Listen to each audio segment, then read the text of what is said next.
Good morning, everybody. This is Walk the Dog Season 2, Episode 2. And just had lunch, hanging out with the family. All done with that. Everyone's kind of going off and playing their own games and stuff. And so I figured, why not record another episode? So here I am. And it is like 36 degrees Fahrenheit outside. So you get another one of me walking in here, pacing, and thinking about my thoughts. But this time, at least, I pulled up questions from the Discord that you guys asked that I thought were interesting and would make good conversation points. So, yeah. All right. The first question I got is a really good one that's worth talking about, which is, what is the role of vertical traits? And this came from somebody who was talking about how, it didn't really feel as good to have to pivot out of 7 Demacia or things like that. It's like, well, what's the role of verticals now? They were happy with the prismatics, but otherwise not as much as the other ones. And so I thought this was worth talking about because the philosophy did change a little, but only a little. And to the point where, unless all of you guys as players tell me otherwise, I'm actually pretty happy with where a lot of our verticals landed this set. So allow me to explain. Way back in set 2, we had the Inferno trait, which was a 3/6, and the 3-piece was played pretty commonly because it was like extra damage for those units that you liked, but you would literally never play the 6, right? Like it was literally a trap. If you put in 6 Inferno, you were griefing yourself. And that, oftentimes when I've talked about verticals, and I'm like, for casual players, they need to understand that a vertical is good. That can't be the situation we're in, right? Where like it's literally a trap. And so that's the thing we still need to avoid. That hasn't changed, right? So when we look at the verticals in Lore and Legends, we should be really clear if there is never an angle that you should be touching this, then we've screwed up, right? But so then that's the question, well, what is the point of them then? And I think where we messed this up for a while was, if you take something like Battle Academia, right? And as much as I wasn't a huge fan of 149 centimeters rant or whatever, the one thing in there that was like, not the one thing, but one of the things in there that was, worth talking about was how he was like, you roll down, you hit a 2-star 5 cost, like Zyra, and you can't even replace your 1 cost Garen with a 2-star 5 cost because the trait is so powerful, right? And like, that's a mistake. Right? What we don't want is the vertical to just be, these are the 7 units you always play, no matter what. You never make any, decision making. It's just put in these 7 units, and the only real decision making is the other 1 or 2 units. But the problem there is really there's probably going to be 1 or 2 solved units that go in those slots. That's not interesting. Instead, verticals are sort of meant to be a guiding post as you play your comp, but TFT is at its best when things happen. I've talked about this a bunch with this set. Things happen in the set that cause you to reconsider your current position, right? And so, again, using that 149 centimeter example, it's like if you somehow roll at 8 and hit a 2-star Zyra, you should be willing to play that, right?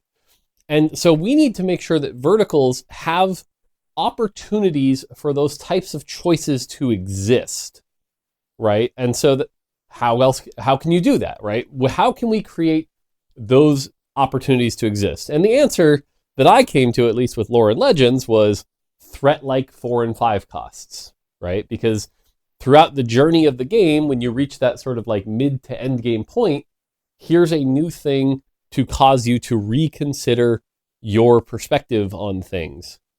And so, going back to the original question, what is the role of vertical traits?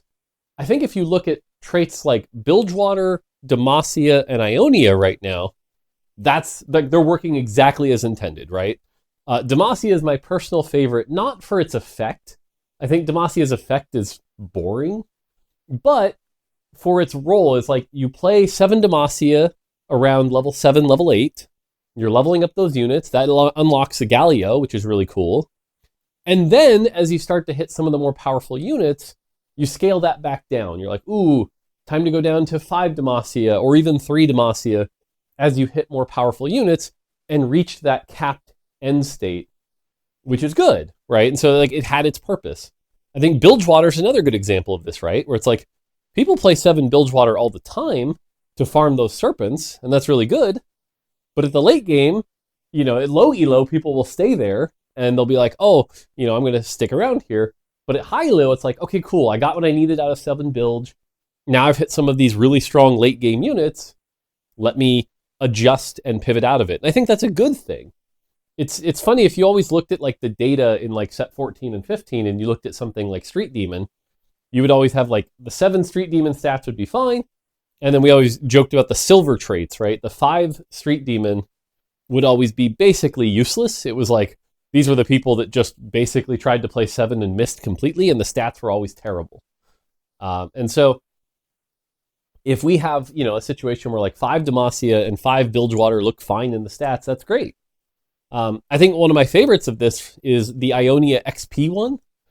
I think the Ionia XP one definitely will tempt you to play 5, definitely tempts you to play 7 for a while, and you can do that. And I even won a Rumble game staying 7 Ionia because like it's still 80 AD and AP at level 10, which is still good, but there's enough late game decisions to taunt you and to get you to play other things, and that's good. And I think that is the purpose of vertical traits, is that there's something you play in the mid to early late game, and that's fine, but then you pivot out of them.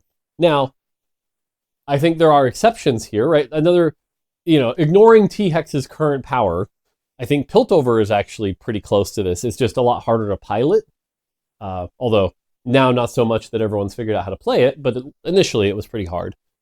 Now, again, that's not to say that every vertical is in the right spot in this set, and I think the one that you have to call out here is Noxus, right? Like Noxus is a lot closer to that 6 Inferno right now, where 5 and 7 Noxus barely have a spot in the meta right now. When I say barely, that's even being nice. It's like you can win streak off 5 Noxus and 7 Noxus in stage 3, but as soon as people start hitting their Yunaras, you're not going to work, And like some of that is just power, sure, right? Like let's say you doubled the power of Otacon. Okay, fine. Is it really still an interesting trait? Not as much, right? Because there's not an interesting decision around the summon. And I think that goes back to, I talked about the Demacia effect. Like, Bilgewater's effect is great, right? It's this whole thing where you can, like, choose what you want to buy, how you want to do it, this whole secondary currency. I talked about it yesterday, how one of the cool parts of Lore and Legends is all these secondary currencies, like, the silver serpents. That's really cool. Another trait that I actually think does this pretty well in the vertical side is Yordle. Yordle is another trait that can be played in a lot of really cool ways. I've seen people do well with just 4, using it to like strengthen their army and level up. I've seen obviously the 8 as a resource thing, 8 as a reroll, not in high elo, but lower elo, it's fine. And so like there's a lot of cool designs there, but Noxus is just throw in the red units and there's a summon. That's it, And there are going to be people that are a fan of it, but I don't know if that's an argument necessarily that it's good design, is because someone out there likes it, right? Like the summon traits inherently are like the least interesting because they have a big unit and that big unit doesn't really correspond with the rest of your team. Hilariously enough, I actually think, and it's silly because it's not a summon, but I think Piltover's T-Hex is a better version of an interesting summon mechanic because it actually interacts with your army, right? It's like, well, which unit do you absorb? What power do you want? Assuming the numbers were balanced. Like right now, the answer is literally always Caitlyn, but assuming you could get it to a more interesting state, like that's a cooler version. Whereas again, Otacon is like, he shows up, he does some damage, that's about it, So again, all the way going back to what is the role of vertical traits? The role of vertical traits is a guiding post to get you to the late game, and it provides interesting opportunities and interesting, direction as you go, but still needs to have decisions in the end game that cause you to change and adjust your path, because what we don't want is literally a guide railed road that you can't make any decisions around. What we'd rather have is a path with a lot of, branching paths and things like that. And I think that's what we got closer to with Lore and Legends. Again, not every vertical is this, but a bunch of them are, and that's good. So now, does that mean you're going to see less 7 Demacia on endgame screens taking first place? Yeah, probably, especially at higher levels. But again, I think that's correct. And it's one of the reasons I think it was Froden and his sub chat was talking about this, where it's like, the endgame screens do not tell the story of how you got there. In this meta, a lot of the times the endgame screen is actually worthless because like, well, how did you get there? Well, you didn't see the fact that I played 5 bilge and then 7 bilge and then removed it and toggled and then got these items and then went down to 3 bilge. Like it just looks like all legendary soup, So, but yeah, I think, like I said, I think future sets, stuff like Demacia, Ionia, and Bilge is what I believe is the future of vertical traits. I think they've been successful this set. I think their play rates are quite high, which is good, but they're not the cap. And I think that's correct. I think that should be the case. And I think that keeps 5 costs in late game very interesting. So there you go. All right. Next question I got was, what are your thoughts on traits that change each game? So this is obviously Ionia, or we always go back to the originals, which was Mutant and Mirage. What do you think of them? So it's funny. My designer brain is like really positive on these. I'm like, oh, that's cool. And what they do is allow us to fill a space that if we have a really simple, boring trait, like I think Blade Master is a good example where I don't think I would print Blade Master today outside of a class, but letting it be a part of Ionia as one of its reprinted ones makes sense. Seems totally fine. And so it's a space where you can put some of these really, really simple origins, and they get propelled by the novelty of something different each game. And that's neat.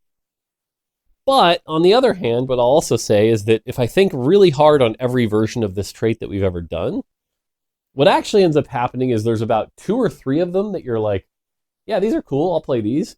And the rest you're just like sad they appeared. Using the current Ionia, anytime I see gold, I'm like, okay, I should really consider Ionia. Anytime I consider XP, I'm like, okay, I could consider this. Beyond that right now, I'm like, oh good, the Blade Master one again. Ooh, not really interested. Because it means I either have to play Unara or nothing. Or, the casting one is another one where I'm just like, okay, so if I haven't invested a bunch in casting, what's the point? And I just end up being a lot less excited. And the same was true of like Mutant and Mirage. It was like, there were certain ones that were fun and certain ones you're just like, eh. So, I don't know. It's not the kind of it's the kind of thing that if we do again, I'm fine with. But I don't know. I'm not a huge fan of that, like, hey, here's this trait that's only fun 40% of the time. Like that's not a great success case. Now, obviously, the solution here is like, well, just make all of them fun.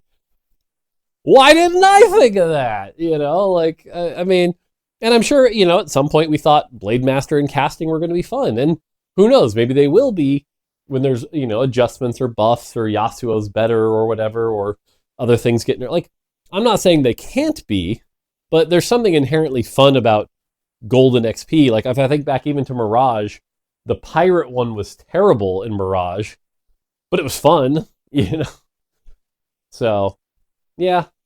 So overall, like I said, would we do them again? Sure.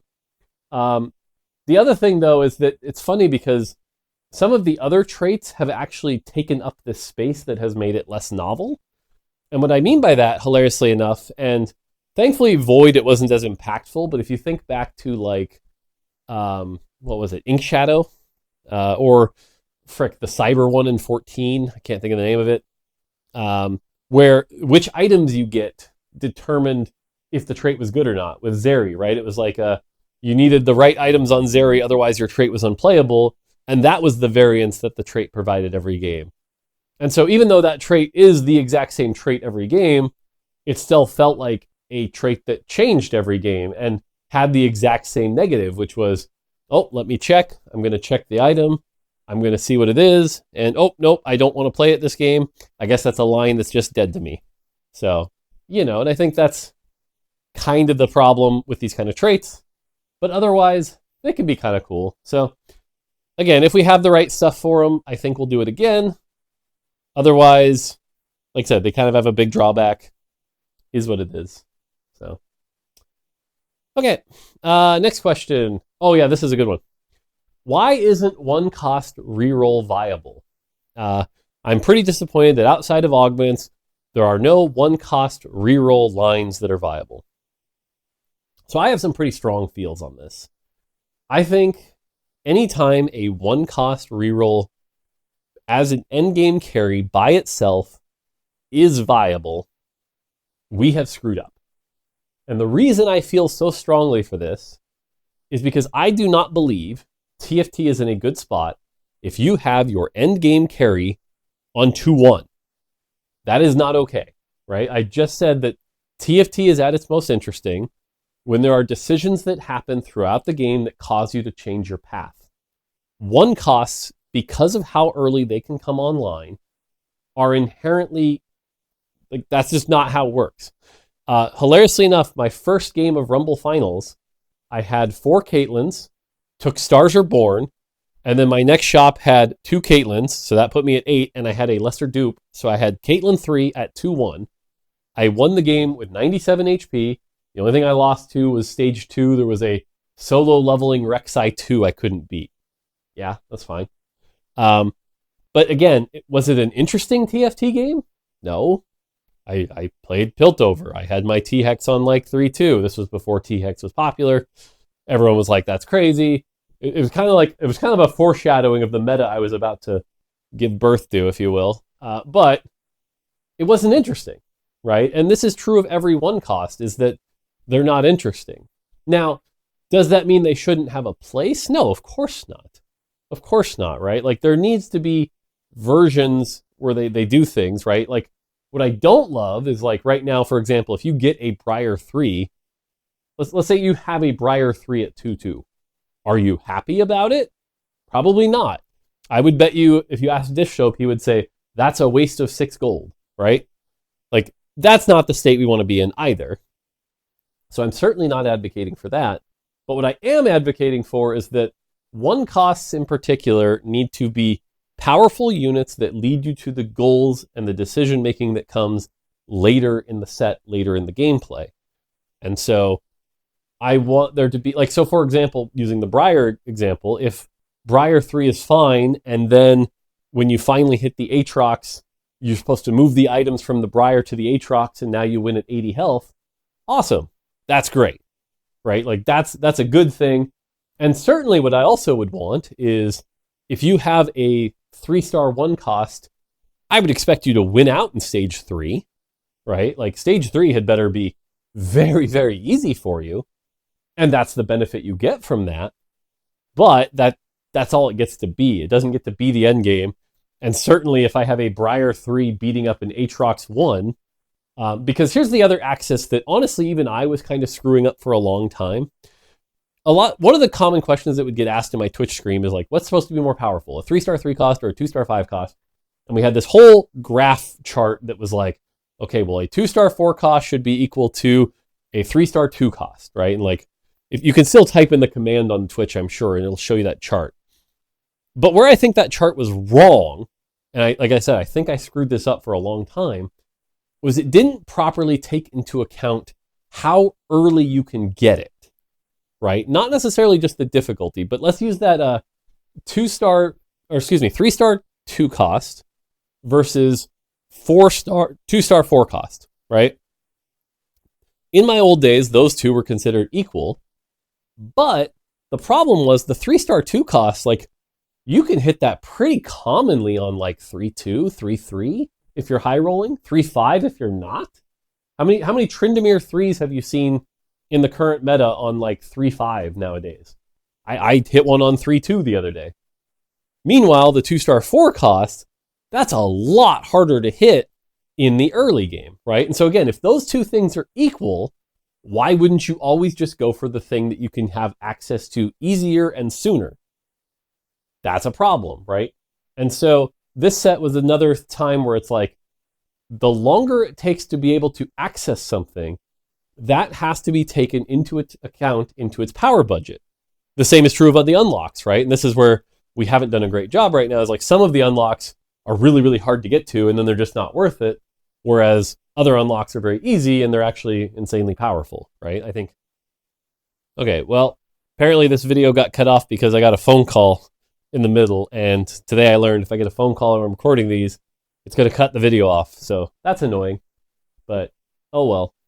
Anyway, what I was trying to say is, if you look at some of the stuff like Set, who's pretty easy to access and is actually really, really powerful, compared to stuff like A-Soul, who's really, really hard to access and boof up, but isn't, right? Like that's something we could have executed on better. And so all of this is that I've gone off on a tangent a little bit of why isn't one cost reroll viable? Because you can access it too early. It leads to no interesting decision making after you've hit it, and leads to really sort of bland TFT if it's viable in and of itself. One cost reroll should have some unique purposes and really should only be played if you can get it from like 3-1 and earlier, but otherwise you should be adjusting to what you've happened in your game and moving on and not doing it, right? Like, and honestly, I should have held that line better ages ago, right? If you haven't hit your 3-star one cost by like 3-1, 3-2, it is not the game where you should be playing it. Now, again, there are exceptions, cough, cough, Caitlin T. Hex, but those exceptions right now are just bad balance. They're not well designed, So does that mean one cost reroll is dead forever? Not necessarily, but yeah. Okay, and last question. Now I'm trying not to tilt because my video got cut off, and now this is in 2 sections, but whatever. Last question for today will be, the chill status effect is used a lot this set. Why is that? Why did we choose to use chill a lot? And why? Is it just because of Freljord, or is it because it's a good debuff, or what's going on? So with 100 champions, I will tell you that initial designs for a lot of champions were things like stuns and roots. There's probably a lot of chill effects you could look at and go, those were probably stuns for a while. But it turns out when you have a set where, let's just say, 18 of the champions can stun, and then all of a sudden you're playing like 4 or 5 of them together, bad things happen. You think Melee needs Quicksilver right now? It was way, way worse in development. And so chill has become sort of our stun light. Chill is in effect, it's like, I want to stun you, but I shouldn't stun you, and it would be very frustrating if I did stun you. So here's chill. And yes, there's some interesting tie-in with Freljord, and that was nice, but overall, I would say the Freljord chill thing hasn't really, like, you don't really play around it. You don't make interesting decisions around it. It's just, you chill, right? Like, that's all it is. And I don't think that's been great, but I do think, again, having someone get chilled by Nico as opposed to stunned by Nico is good. But what I'll also say is chill right now is like a shockingly amount of high hidden power. I don't know how many people realize this. I'm sure Challenger players will tell me, of course they do. But like one of the reasons Nico is such a good tank in the early game is because she can just apply that AoE chill to everybody. And in the early game, when little bits of power make a lot of difference, that's massive, right? Like Nico chilling 3 or 4 units will make the difference in a fight. And so if you can get that Nico to cast 2-3 times, like she is one of the best early game tanks by a significant margin. But again, we still need debuffs to apply. And that's the thing too, as you build 100 champions, you're trying to figure out, well, what's good? What's a good type of debuff, right? You don't want everything to have armor pen and MR shred and things like that. And using Nico as the example, if that spell was literally just shield and do damage, well, that's not very interesting, right? And so you want something added to the spell to try to interest it up. And this is a common thing designers do, right? Which is try to make things more interesting by adding another hook, adding another little thing. And like I said, I do like the Nico one because like a Nico plus Jarvan plus Sona plus Anivia opener, totally fine. Nico chills, gets the crits off Anivia, like that's cool. That's good stuff. So, but that's like I said, the actual reason why we ended up using chill more than anything else was because it was our stun light, and that way we didn't have to put stun on everything. So, yeah. Now, will we use it more? Maybe, maybe not. I think one of the side effects right now already has been that Melee feels like it's unplayable without Quicksilver. And I know you're thinking, well, they have Titans also, but even Titans is too slow. Try to play a Tryndamere with Titans over Quicksilver. It won't go well. You know, Tryndamere needs that Quicksilver to just get going. So, and the more we do that, the more that will be true, because Melee especially are the ones that take the brunt of that hit. So, yeah. Cool. All right, one last thing before I end today. I was talking to Roger, who checked out the episode yesterday. Technically, Roger and John brought this up, but I wanted to clarify something. Yesterday, when I was talking about how I was like, oh, TFT is so much harder to make than CCGs and things like that, I definitely was not trying to like disparage CCGs. And in fact, what I should have done is clarified that I was specifically talking about the like prototyping and ideation phase, right? The ability to just like paper concept up some cards and play with them is much easier than trying to like paper and concept up a TFT set, because a lot of it is in the combat and things like that. And even things that you think you've designed properly, if they don't behave as they're supposed to, or their spell doesn't redirect, like there's a lot of mechanical stuff that makes it harder on the design side. Now, that's not to say that the general wide load of one is harder than the other, because man, what I don't envy sometimes, I was watching one of Gavin's interviews, and he was talking about how they can't patch. They can't patch. And he was glad that they can't patch because it allows the cards to exist in a moment in time. But it also means like, man, if you make any mistakes, you live with it, right? Like you have to be as close to careful as you can. And when you mess it up, like, I know Riftbound had to do some of those erratas that they were kind of stuck with because of localization issues. That was a challenge. I'm sure anyone who worked on like the Final Fantasy Magic set and looks at Vivi and was like, oh, if we just could nerf it just slightly, we wouldn't have had to ban it, so there are definitely challenges there. And so if I came across as any way as like disparaging, I definitely wasn't trying to, so my apologies. Just wanted to be clear though, that I was mostly talking about the design/iteration phase, which I definitely find harder in the, TFT space, not the project holistically. Each project has their own challenges that need to be thought of. And, hell, I'll be honest, maybe someday I want to work on a TCG. Maybe Riftbound will let me make some cards. That'd be fun. So anyway, just wanted to clarify that.